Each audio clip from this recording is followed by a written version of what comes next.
Hey everybody, I hope you all are doing well and welcome back to Michael's Matters. And of course, as usual, I am Michael. Hi and hello. And as we get towards the end of the year, a lot of people who are on Social Security, so whether that is Social Security Retirement, which is of course the largest portion, but also Social Security Disability SSDI, Supplemental Security Income SSI, survivors, spousal benefits, and really all the other different iterations of Social Security. Well, these folks are waiting to see what the final COLA numbers for 2024 are going to come out to be. This is vitally important because it will basically set the budgets for the nearly 70 million people who are on Social Security for next year. So today we are talking about how the COLA for 2024 is going to be calculated and when it's going to be released for folks trying to figure out maybe what their budgets are going to be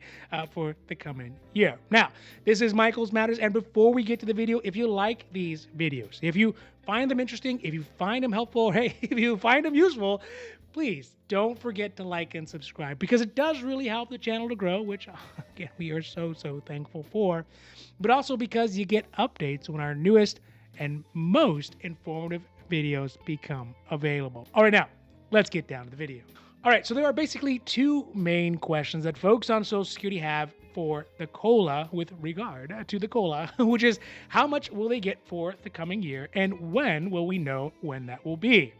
The former of the questions can really only be approximated at this point, and we'll probably do more videos about an estimation for COLA, especially as we get closer and closer to the time frame. But the one thing that we do know is when the COLA will actually come out, that is to be announced. The COLA is a pretty basic calculation that results from a whole heap of data that is compiled together that is meant to show what is the yearly change of cost of, well, everything, and then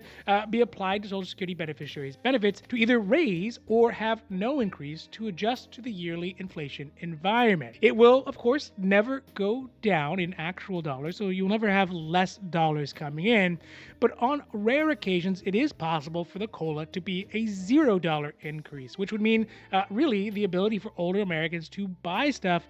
does go down even if the dollars don't, so their real purchasing power goes down. So when does it come out? Well, it's going to come out the month after the 3-month sample period. This means that for the months of July, August, and September, the amount of inflation is averaged together for these 3 months, then it is compared to those same 3 months in the previous year. The difference between those costs of goods in the previous year compared to those costs of those goods in this current year end up being the percentage of the cost of living adjustment that is applied to Social Security, as well as other things like Railroad Retirement Benefits and other pensions and tons of other retirement plans that are tied to the COLA. Therefore, though, the final calculation for the COLA, it won't come out until the following month after that 3-month period, which is October, when the Bureau of Labor Statistics, or the BLS, comes out with the inflation numbers, and then of course the increased benefits will not apply until January of the following year. Overall, thinking about the way that the COLA is calculated is interesting because there is a reason the cost of living adjustment is calculated in the third quarter. Is this because it is actually the month that inflation is the most stable? Or is it because it is the least changing month? Or is it even because it's the month where inflation is the least?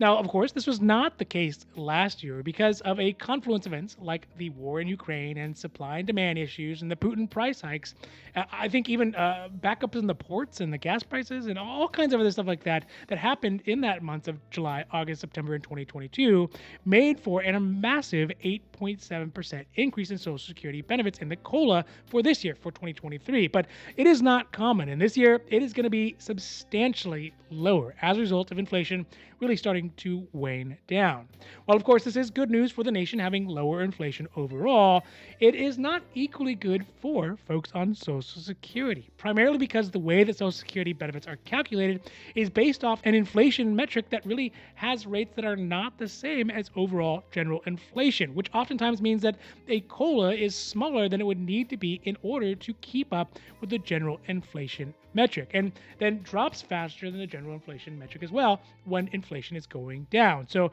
in a falling situation, seniors and retirees and older Americans get an increase that falls faster than the standard rate of inflation. The long and the short of this is that the COLA, it never quite gets enough of an increase to match what the cost of living, the price that seniors face, the prices that they pay every single day, it never ends up matching that because it's based off a metric that doesn't equate. All right, so that's it for today's Michael's Matters, and I really hope that you enjoyed this video. And if you did, if you found it interesting, if you found it helpful, or hey, if you at least found it useful, please don't forget to like and subscribe because it does really help the channel grow, and we are so